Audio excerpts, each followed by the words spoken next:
Shannon? I've met workers in Detroit and Toledo who feared they'd never build another American car. And today they can't build them fast enough because we reinvented a dying auto industry that's back on the top of the world. President Obama and Democrats have been touting the auto bailout as a success story for the economy. But one group says there is another side to that story.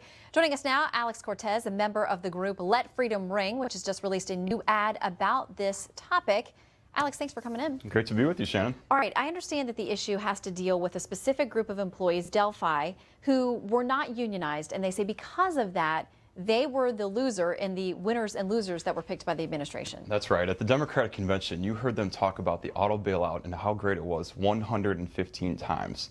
But not once did they mention these losers of the auto bailout. Obama handpicked these losers, the non-union workers at Delphi, GM's primary parts supplier, and he completely terminated their pensions, subjected them to pension losses of up to 70%.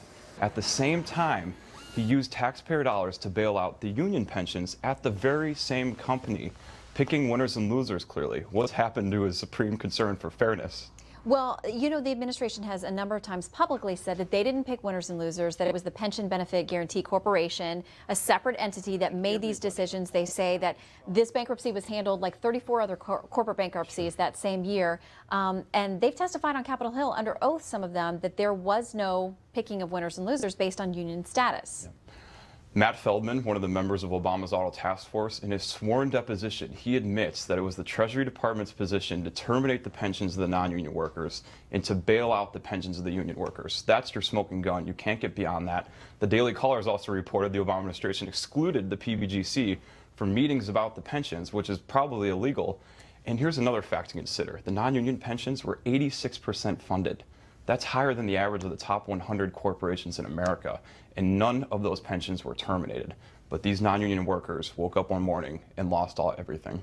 And you've interviewed them, you've talked to them, the folks that are now in these ads. What kind of impact has it had on them? I mean, they're counting on this, and to lose up to 70% of your pension for any of us, that would be a significant hit. It's dramatic. I mean, there's over 20,000 Delphi salaried retirees, these non-union workers who have lost up to 70% of their pensions.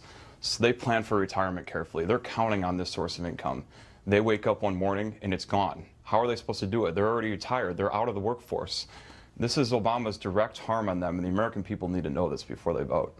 Why do you think we haven't heard more about this? I mean, I know that the House Ways and Means Committee is now involved. They've asked for documentation. They've asked for answers.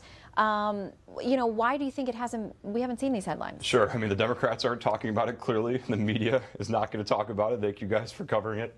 But that's why we're here. We need to let these auto workers speak on camera about how Obama harmed them. It is our duty as American citizens. We have a moral obligation to be a voice for them and how they've been harmed. What hope do you have that the House committee or that other entities looking into this will have any real action? I know there are some lawsuits involved as well for the workers, you know, hoping to get any recoupment that they can of what they lost. The real hope for real action is we need to make this a political liability for Obama. He clearly is so concerned about his election that if this becomes a liability for him, he'll want to settle it right away, is my belief. And so our greatest time for helping these workers is now. You've actually had Democratic Senator Sherrod Brown and Democratic Senator Debbie Stabenow tell Obama, please fix this problem now. There's several plans on the table where they can fix this without taxpayer dollars, and he's not taking action. So if it becomes enough of a political liability, I hope that he'll have restitution for these injustices he imposed. We want to listen to a little bit of the ad so people can see the stories that you're talking about. Both my husband and I worked for Delphi, and we both lost well over 40% of our retirement. It's made life pretty rough. I mean, I really struggle to pay for the basics. If you work hard and play by the rules, then you've earned your pension. I would ask President Obama why I had no rights. And Alex, you actually interviewed some of these folks, so you know the stories personally. You've checked them out. Yes, last month I was with 6 of these workers who had their pensions taken away by President Obama, and I interviewed them on camera, let them speak about how they've been harmed. It's very powerful stuff, and we need to get it out there more.